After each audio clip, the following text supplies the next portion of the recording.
Welcome to the Deep Dive.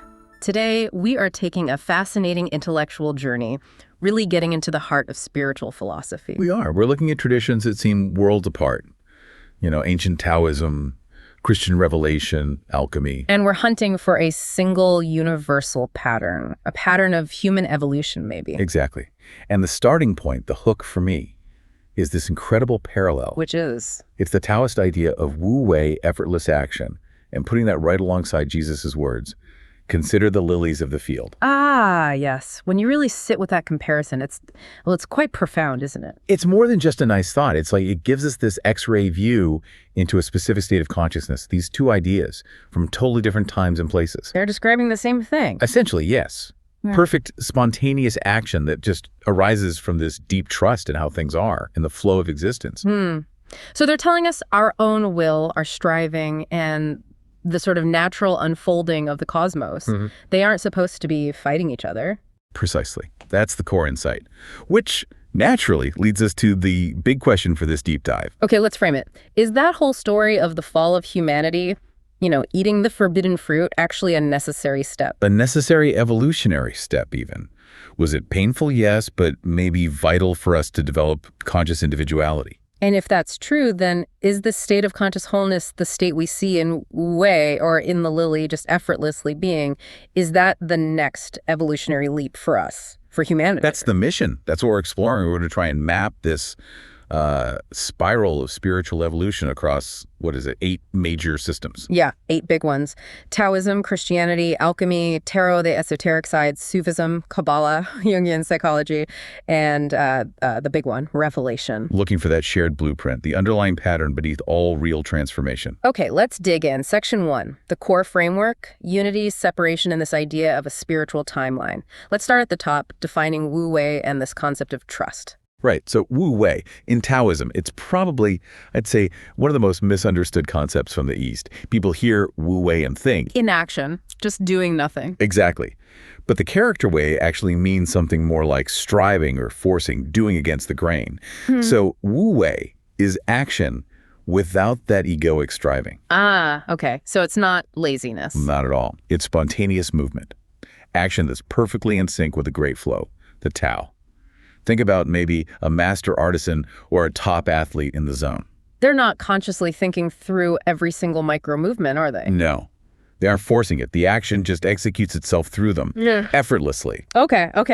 And then she's just standing on that hillside talking to people who were, let's face it, deeply worried about basic survival. Food, clothes. Right, the anxieties of their time. And he tells them, consider the lilies of the field, how they grow. They neither toil nor spin. He's hitting that exact same nerve, isn't he? That's striving. He's directly addressing what we're calling stage 3 anxiety. The worry, the mental effort, the ancient equivalent of stressing about the mortgage or your career path. And the lilies. The lilies just flourish. Their whole existence is a state of being, not frantic doing. They participate fully in the divine order without that anxious labor. They just trust. The insight there is so sharp. It suggests that the struggle we feel, the need to force outcomes, to toil and spin, that's not actually how it's meant to be. It's a symptom. It's a symptom of separation. That's the key. And that common thread that our individual will and the natural order can align, become transparent to each other, that only really makes sense if we understand why they got separated to begin with. Which brings us straight to the biblical fall. And we need to look at this metaphorically, right? Not just as a historical oopsie. Absolutely. We tend to read it as just, a moral failure, disobedience, punishment. But what if, at its core, it was actually the birth of self-awareness, the moment consciousness turned back on itself? I think that's a much more productive way to see it. It was the necessary developmental step, maybe even a kind of necessary trauma. Before the fall, humanity existed in this undivided state. Instinctual, Right. Innocent, like the Taoist uncarved block. Exactly. Undifferentiated unity. But eating from the tree of knowledge symbolically, that was the moment of differentiation. It split subject from object. It gave us the knowledge of duality. Good versus evil, me versus you, this versus that. Right. And that separation, while painful, is actually essential. Because without it, how do you get a unique individual? Something that's just part of the flow, undifferentiated, can't choose freedom or creativity or, crucially, conscious love. It's just part of the machinery then. Yes. The fall gave us autonomy, the potential for individuality. But the price, the consequence of that separation was anxiety, alienation, and that constant striving, that feeling of being kicked out east of Eden, having to manage our own survival. So we had to gain this capacity for self-awareness, for individual definition, but the cost was separation? It seems so. Which means the goal isn't just to rewind and go back to the garden, back to unconscious unity. That would be regression. Right. The goal is what we're calling stage 5, conscious wholeness. Which is an aware participation in the whole.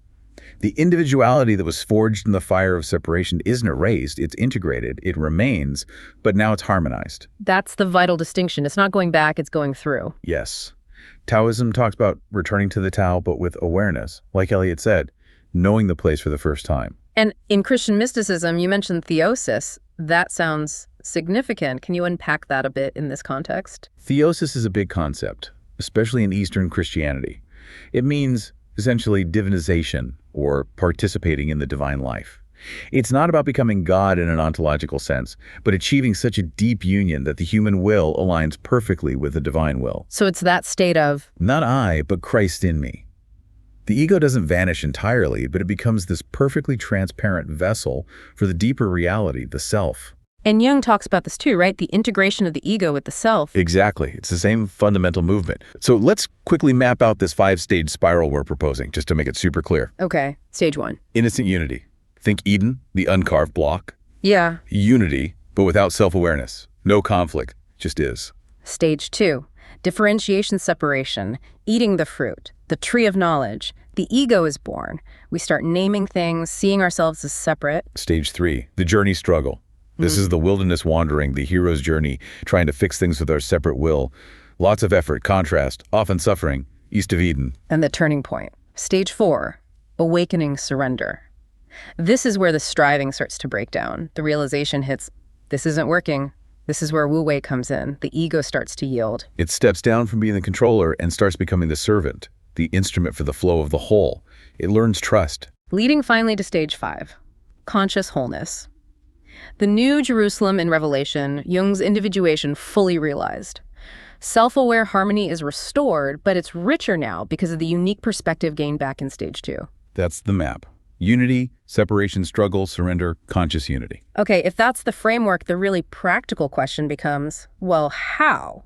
If Wu Wei is this alignment with wholeness, how can the separate mind, which is defined by separation and striving, possibly achieve it? You mentioned the paradox earlier.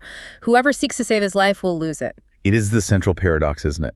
How do you train the mind to let go of the need to be trained or to control? The mind, born in stage 2, its whole job is to analyze, categorize, manage, control. It tries to grasp Wu Wei like it's another object to acquire or another skill to master. But it's not an object, is it? No, it's a state of being, a quality of presence. So the mind isn't the enemy here, but its role has to change fundamentally. From commander-in-chief to servant. Servant of a deeper awareness, exactly. So the training isn't about forcing the mind into submission. It's more like educating it, gently showing it how to relax its grip, how to trust the underlying intelligence of the whole system. Okay. And you mentioned 3 complementary approaches that seem to pop up across these traditions. The first one is contemplative awareness. Right. This sounds a bit like standard meditation, maybe mindfulness. But what's the specific aim here in relation to Wu Wei? The goal isn't just to feel a bit calmer, though that might happen. The deeper aim is to radically loosen the ego's identification with the stream of thoughts and feelings. So watching the thoughts like clouds. Watching them, yes, but realizing you are the sky, not the clouds. You observe the thoughts, the emotions, the sensations as these temporary movements with an awareness. Without getting caught up in them, without pushing them away, you're seeing through the mind's activity. But I can already hear someone, a driven type A personality stuck in stage 3 saying, that sounds nice, but I've got stuff to do. I can't just sit around watching clouds. Avoidance, they might call it. And that's the voice of the controller mind, isn't it? The part that believes it has to manage everything. But this practice trains awareness to rest in a place prior to that mental stream. When the Tao Te Ching says, empty your mind of all thoughts, let your heart be at peace, or Psalm 46 says, be still and know that I am God. They're pointing to that foundational stillness. Exactly. And the key is, this stillness isn't the absence of activity. It's the source from which effortless, effective action Wu Wei can actually flow. You act from stillness, not from frantic reactivity. Okay. The second approach brings it down to earth. embodied presence. Yes. This is crucial for grounding. It's about rerouting your attention in the physical reality of the body. The breath is classic, of course. But also just the feeling of your feet on the ground, or simple acts like eating, walking. Absolutely. And the profound insight here is that the body itself always lives in Wu Wei. Your heart beats without you deciding to beat it. Your lungs breathe. Your cells divide. The body is already aligned with the Tao, essentially. It is the physical manifestation of that intelligent flow. It's only the mind, the anxious commentator, that feels this constant compulsion to step in, manage, control, and worry about the inherent life process. So the mind's trying to solve problems the body isn't actually having. Pretty much. By anchoring awareness back in the body, especially the breath, you start to retrain the nervous system. You begin to feel action arising from being, rather than from mental tension and forced effort. It stabilizes the whole system. And the third approach, you called it surrender in action. This sounds like where it gets really practical day to day. This is where the rubber meets the road, definitely. It transforms the very act of doing into an act of flowing. How? Well, when you're faced with a task, instead of just jumping in with the usual mental planning and anxieties, you pause, just for a moment. Connect with that stillness you found in the other practices. Yes. You sense that inner quiet, that embodied presence. And then you allow the action to arise from that stillness, rather than from compulsion or fear or just habitual mental patterns. That feels like a huge shift. The ego isn't initiating the action anymore. It feels like the action is happening through you. The ego realizes, maybe for the first time, wait, I'm not the sole doer here. The doing is happening, guided by something larger. That sounds incredibly freeing. Does it mean the work still gets done? Oh, absolutely. Often more effectively. Yeah. But the psychological burden tied to the outcome starts to dissolve. Why? Because the outcome isn't solely your responsibility anymore? Because the outcome belongs to the whole, to the flow, not just to the separate, striving self that feels it has to control everything. This refinement, this whole process, leads to what we might call wholeness mindfulness. Okay, how is that different from, say, standard mindfulness practice? Well, traditional mindfulness, especially in its initial stages, often emphasizes a kind of neutral, detached observation, like you're standing on the riverbank, objectively watching the water flow by, which is a vital first step for clarity. The wholeness mindfulness is getting in the water. It's participatory. It's stepping into the river. It's an intimate alignment. The focus shifts subtly. It's less, I am aware of my breath, and more like, breathing is happening. Awareness breathes. It sounds less analytical, maybe warmer. Yes, exactly. It moves from a potentially cool, analytical observation to a warm, engaged, trusting presence. And that warmth makes me think the heart gets involved, which links to that three-phase practice you mentioned, integrating mind, heart, and action. Right. So phase one is stabilized mindful clarity. This is the classic non-judgmental observation we just talked about, building the stable platform, the ability to sustain attention without getting constantly swept away. Got it. Phase two. Open the heart of presence. This is where you intentionally infuse that clear awareness with qualities like warmth, gentleness, gratitude, or simple trust. This is actively considering the lilies with a sense of reverence or appreciation. So you're not just observing reality anymore, you're engaging with it emotionally, but from that stable place. You're participating with trust and gentleness. You're softening the edges of the observer. Phase three. Align with the whole. This is bringing it into activity. As you go about your day, you check in. Is there a quality of ease in this action? Or is there strain, tension, forcing? If there's strain, the ego is probably grabbing the reins again. Likely, yes. Yeah. If there's flow, a sense of effortless rightness, then you're likely operating from Wu Wei. The practice stops being a separate thing you do and starts becoming the natural expression of life's intelligence moving through your unique form. That's a really compelling pathway, but, and this is a big but for many people, if this letting go is so subtle, how do we make sure we're not just, detaching in an unhealthy way, losing touch? Yeah. This brings us right to that critical psychological warning sign, the difference between real union and something like depersonalization disorder. Yes, this is absolutely critical territory. We have to be incredibly precise when we talk about dissolution or letting go. Depersonalization is a recognized, genuine pathology.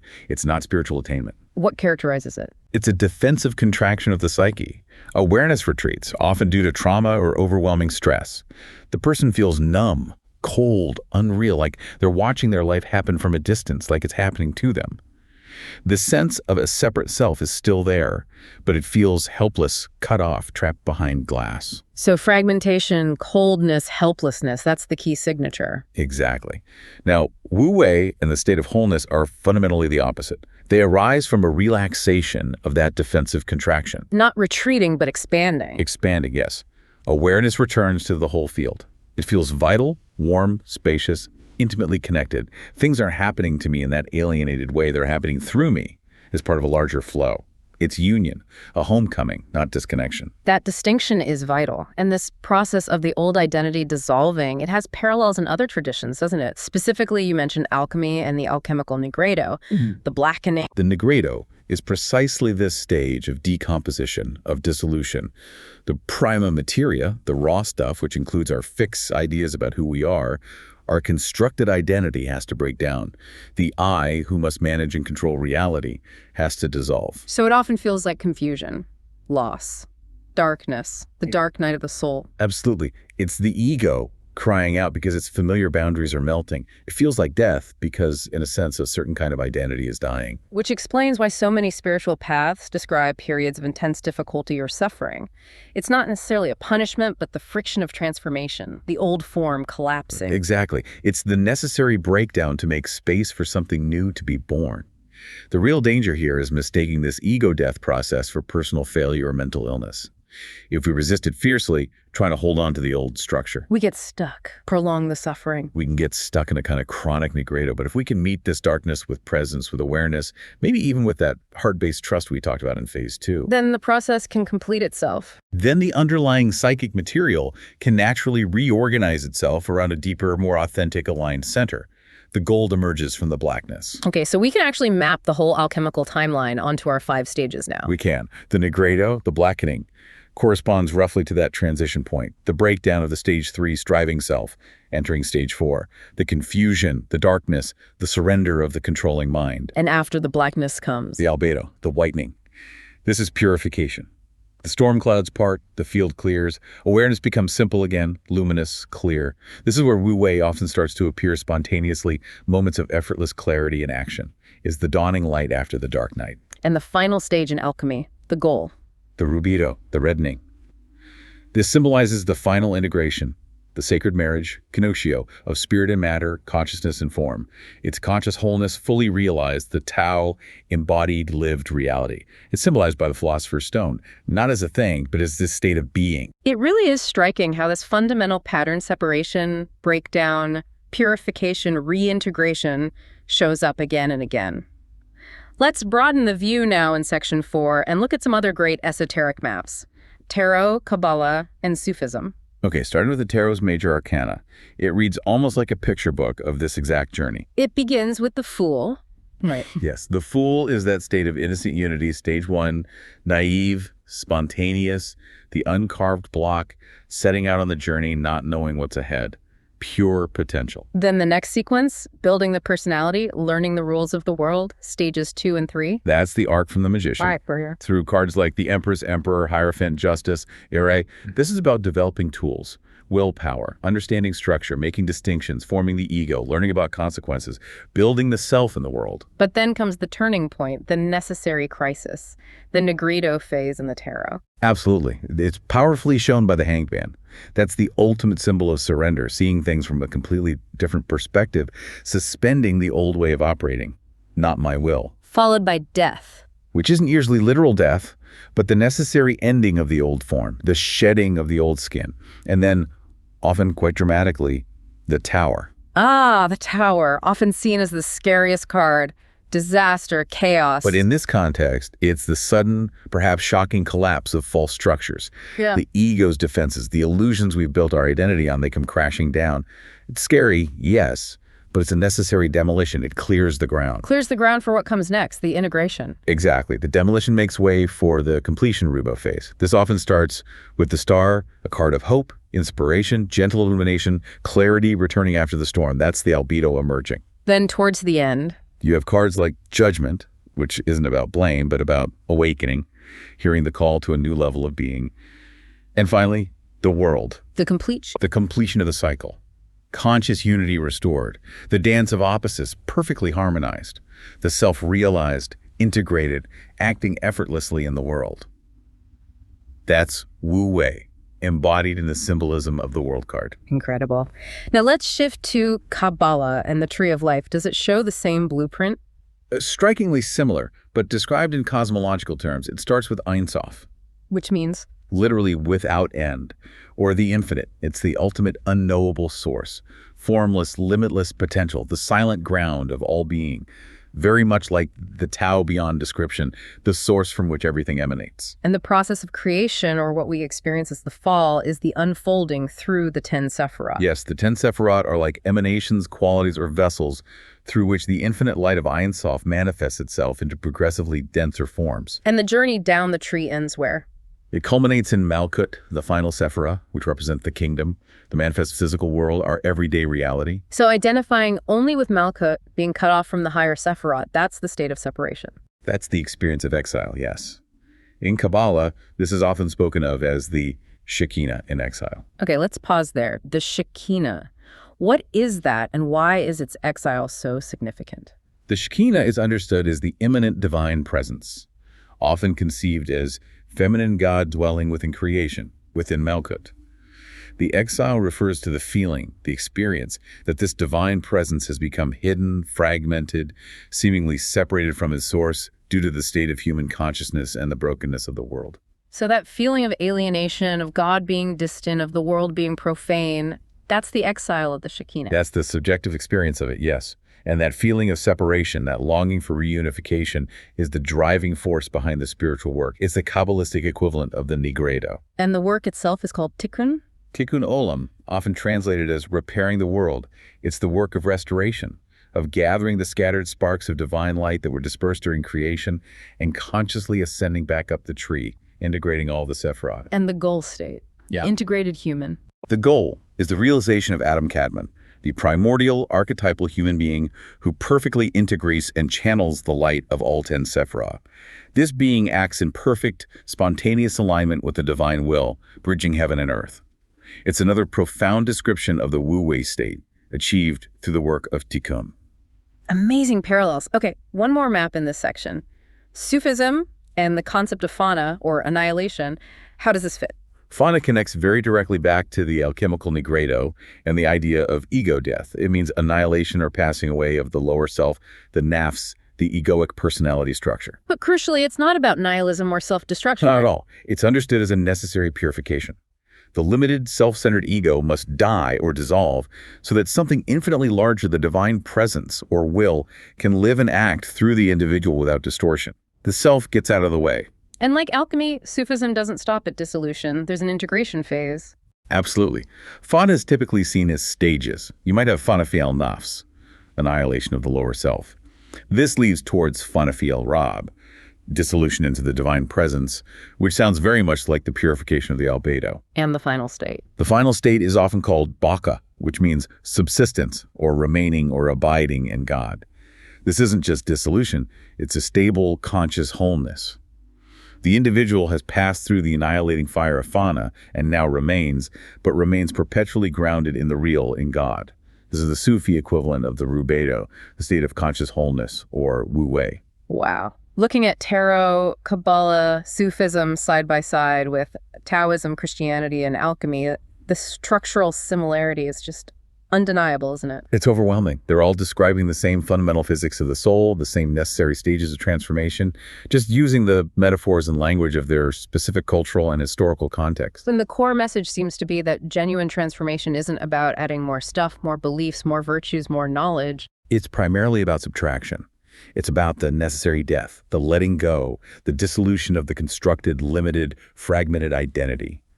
The ego, based on separation, to allow the true, inherent, aligned self to emerge and live through us. Okay, let's bring this down to a more modern psychological level now in Section 5. We'll look at Jung, Gurdjieff, even Crowley, starting with Jungian individuation. I think, like you said, many people hear individuation and get confused. If I'm already an individual person, why do I need to become individual? It's a really common and understandable point of confusion, Okay. but it hinges on Jung's specific definition. For Jung, Our ordinary state, what we usually think of as our individuality, is often just the persona. The mask. The mask, yes. The socially conditioned role we play. It's often quite fragmented, maybe even false. And crucially, it's usually cut off from the deeper, authentic wholeness of the psyche, which he called the self. The self is that larger organizing principle, the totality. So individuation for Jung isn't about becoming more separate or more egocentric? Absolutely not. It's the opposite in a way. It's the lifelong, often difficult process of integrating that small conscious ego with the vastness of the unconscious, including the shadow, the archetypes, the whole shebang, all organized by the self. It's about making the ego aware of the larger reality it's part of. And learning to relate to it consciously. It involves confronting and integrating those hidden parts of ourselves, resolving the inner conflicts, and ultimately the ego recognizing that it's not the center of the universe. It's more like the conscious delegate of the much larger self. And that alignment, that conscious participation of the unique ego within the total self. That resulting state of integrated wholeness, where the personality acts uniquely but in effortless harmony with the greater psychic reality that perfectly mirrors what we've been calling Wu Wei or conscious wholeness. It sounds very similar structurally to Gurdjieff's work, too, with his idea of the mechanical man. Yes, Gurdjieff was perhaps even more blunt about it. His core observation was that most people, most of that time, are essentially asleep. We're not truly conscious or present. We run on autopilot. We run on automatic conditioned patterns and habits. We think we have a single stable I, but Gurdjieff said we're actually just a collection of many small, contradictory, reactive I's that shift all the time. We're asleep within the machine. And the spiritual work in his system is to wake up from that, to forge a real I. Exactly. To develop a stable, conscious center of awareness that can actually choose its responses, rather than just reacting mechanically based on past conditioning. And how does one start that? The crucial first step was what he called self-observation, or self-remembering, learning to impartially see one's own mechanicalness in action, without judgment, just seeing it clearly. That moment of seeing the machine, that sounds like another version of the Nigredo, the shock of realizing I'm not who I thought I was. Precisely. It's the necessary disillusionment, the collapse of the fantasy of being in control and fully conscious. Only after seeing the mechanical nature clearly can the work of building that stable, conscious, real I truly begin. We could even, perhaps cautiously, interpret Aleister Crowley's often controversial idea of the true will through this same lens, couldn't we? When he talked about destroy the ego. Yes, setting aside the layers of provocation and misunderstanding around Crowley, many esoteric interpreters see that destroy the ego phrase not as a call for self-hatred or literal self-annihilation, but more like the Gurdjieffian or alchemical imperative to dissolve the false, conditioned, defensive self, the persona, the mechanical reactions based on fear and social pressure. To make way for something else. To make way for the true will, which in this context isn't just egoic desire, but is understood as the unique inherent purpose or direction of that individual soul, its authentic expression of the universal current or divine order through its specific form. So aligning with and expressing your true will would mean your actions are no longer driven by the false ego, but flow directly from your deepest nature, in harmony with the cosmos. Which is, yet again, another way of describing the state of Wu Wei. Yeah. Action flowing effortlessly from the core of one's being, aligned with the greater whole. So when you pull back and look at Jung, Gurdjieff, Crowley, alongside all the ancient maps, it really does look like a single fundamental evolutionary gesture being described. It does. It's the universal shift. Moving from a state of being identified with a fragmented, conditioned, mechanical self. Through some kind of crisis, a dissolution, an ego death, whether you call it Nigredo, Fana, self-remembering, confronting the shadow. And emerging into a state of conscious individuality that is deeply aligned with and transparent to the whole. Whether the end state is called individuation, the real I, Baqa, Adam Kadmon, or Wu Wei, the underlying process seems remarkably consistent. It's the soul's journey out of separation and back home, but enriched by the very individuality it gained during its time away. Well said. It's the return journey, but arriving at a higher level of integration. Okay, now for the biggest leap in scale. Section 6. We're going from the individual soul's journey to the collective, applying that old Hermetic principle, as within, so without. Right. If this pattern of transformation, dissolution, and reintegration, Nigredo to Rubedo, holds true for the individual psyche, the microcosm, could it also apply to the collective consciousness of humanity, the macrocosm? This is where we dare to look at the Book of Revelation, not as a literal end times prophecy, but as a symbolic, alchemical text about planetary transformation. Exactly. From this perspective, the climax of Revelation, the image of the New Jerusalem descending from heaven to earth in chapters 21 and 22, that's the ultimate symbol of the connexio, the final alchemical conjunction or sacred marriage. The union of opposites. The union of heaven, spirit, consciousness, and earth, matter, form. It's not about escaping the earth, but about the transfiguration of the earth.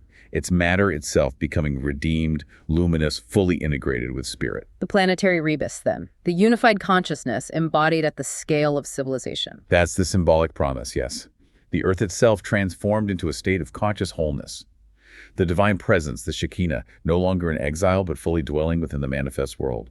If the New Jerusalem is the collective Rubedo, the final integration, then the chaotic, often terrifying imagery that comes before it in Revelation, the plagues, the beasts, the battles. That must represent the collective Nigredo, the planetary dark night of the soul.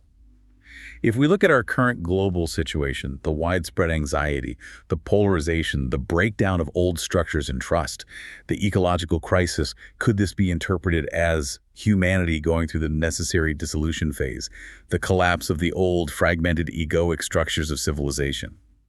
That's a challenging thought, but it reframes things like Armageddon completely. We have to remember first that the word apocalypse itself doesn't mean catastrophe. No, the Greek apocalypsis means unveiling.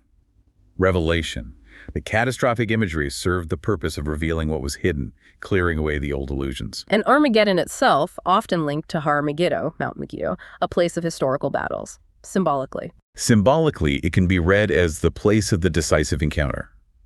The point where all the unresolved opposites within the collective human psyche clash most intensely. Separatism versus unity, fear versus trust, the old consciousness versus the emerging new one. The psychic heat is turned up to maximum. It sounds almost like a Hegelian dialectic playing out on a grand scale. You could definitely see it that way. Thesis. Right. The old world order.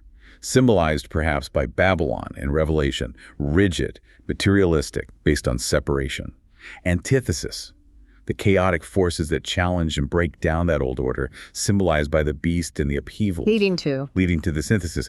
The resolution of that intense conflict into a higher order of being the New Jerusalem. The battle itself is the transformation. It's the transmutation of conflict into integrated wholeness. So the battle is primarily an inner one, taking place within the collective consciousness. It's the friction generated as the collective ego resists its necessary dissolution and transformation. That seems to be the esoteric reading.